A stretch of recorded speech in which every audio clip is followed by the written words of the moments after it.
山上有一条大街，两旁都是私人别墅。时在盛暑，莫干山的气候一如秋令，大家觉得舒服得很。第二天一早，我走出旅店，在屋后环眺，遍山云海，遮盖了一切，只隐约地看到一些亭台楼阁的影子，还有奇形怪状的云块在空气中推动着，置身此地，如登仙境，一洗尘俗。我自己暗自庆幸，昨天看到日落，今晨又见到云海，难怪达官贵人一时云集，个个都轻装便服地散步街头，可以说省长军长满街，都是携着手杖陪了夫人在山上安步当车的散步。路上只有几间小商店，生意好得很，出售的东西除了杭州的土产之外，都是英美两国来的罐头食品，还兼售中西家庭常用的药物，价钱都比上海贵1倍，正是中西药铺一间也没有。山上的马路清洁异常，有几个扫街的人，一天要扫几次，所以路上不但没有垃圾，连废纸也没有一张。当地还有几间很大的茶馆和菜馆，座上客都是一些军政首长，与当地民众共叙一堂，不论时与不时，见到就含笑点头。菜馆中常备的菜以时蔬为主，任何客人只有什么便吃什么，好在都是新鲜的，吃起来也颇可口。菜的售价很便宜，每款不过3毫5毫，晚间常有人请客，也以4盆4碗1汤为限。假使要吃丰富像样的筵席，那是无法承办的。来访问某附身的人很多，而且知道他还邀请了一位上海医生同来，兼备药物可以配方。莫干山地方毕竟不大，消息传得很快，不上2天，就有许多人来找我看病，看了病送我5块钱，这个数目在当时看来已是很大了。有些当地人来看，送1元、2元的也有。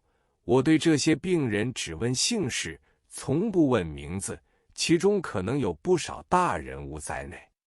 在短短的一个期间，若干种药材已不够应用。铁路饭店的周经理很热心，他说：“你要什么药材，今天开出来，明天就可以托人从山下带上来，是很方便的。”因此，我从这时起规定上午看病，下午游山。莫干山养病的人很多，所以每天上午诊屋很忙。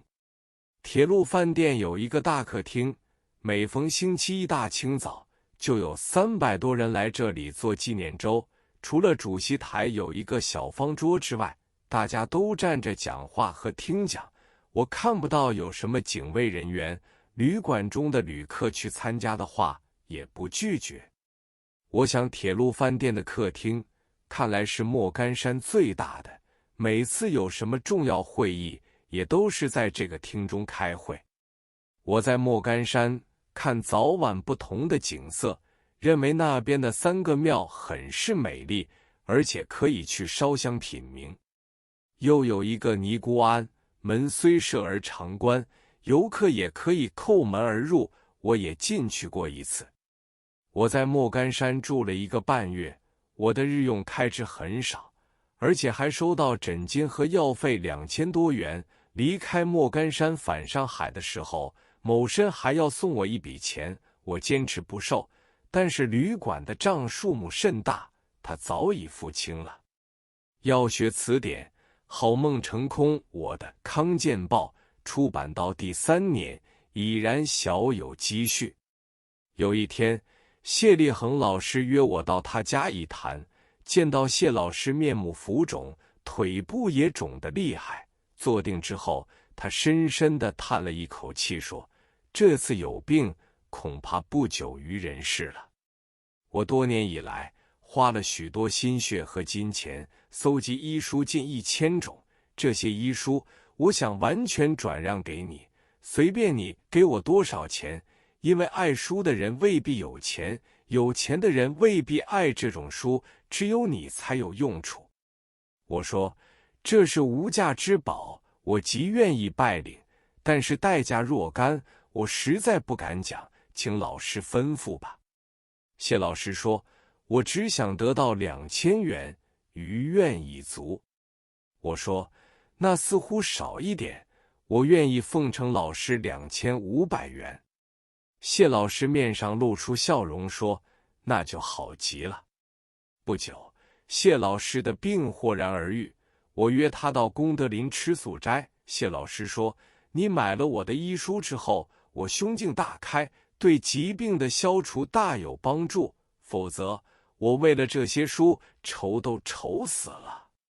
现在有一件事，本来我在商务印书馆编了一部《中国医学大辞典》，销路很好，如今商务印书馆又要我再编一部《中国药学大辞典》，我想来想去，精力不够，我愿意推荐你去接任这项工作。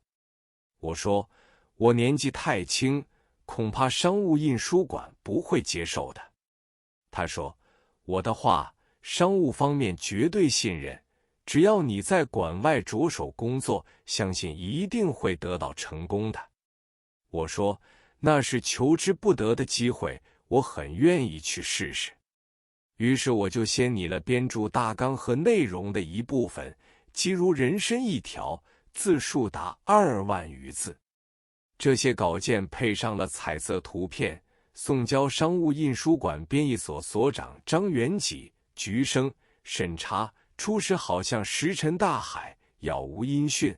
过了3个月时间后，突然张菊生来了一封信，约我去签合同。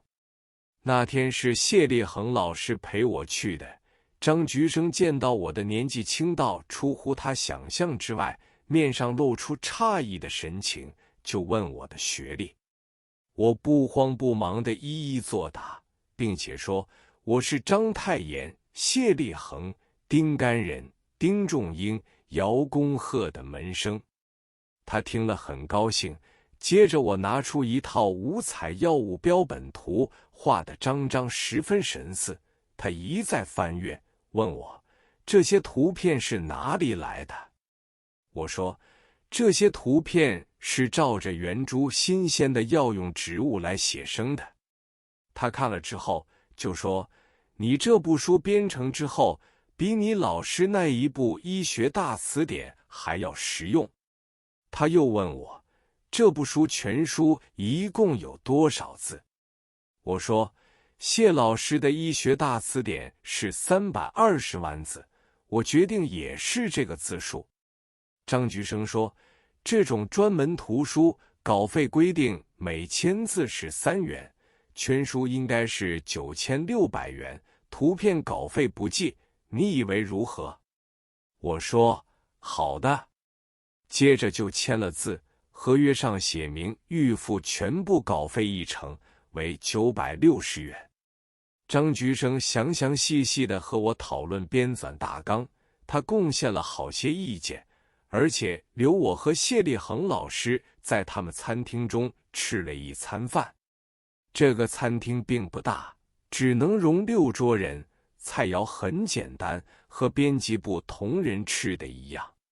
其中有4桌人是编译所的高级职员，都是全国著名的学者，如编辑词源的陆尔奎、方正、庄瑜、孟新史，教育家郭炳文、胡君富等。距离张菊生最近的一桌，有2人是专为商务印书馆写字的郑孝胥、黄宝物，别属青山农。大家微微点头，进餐时寂静无声。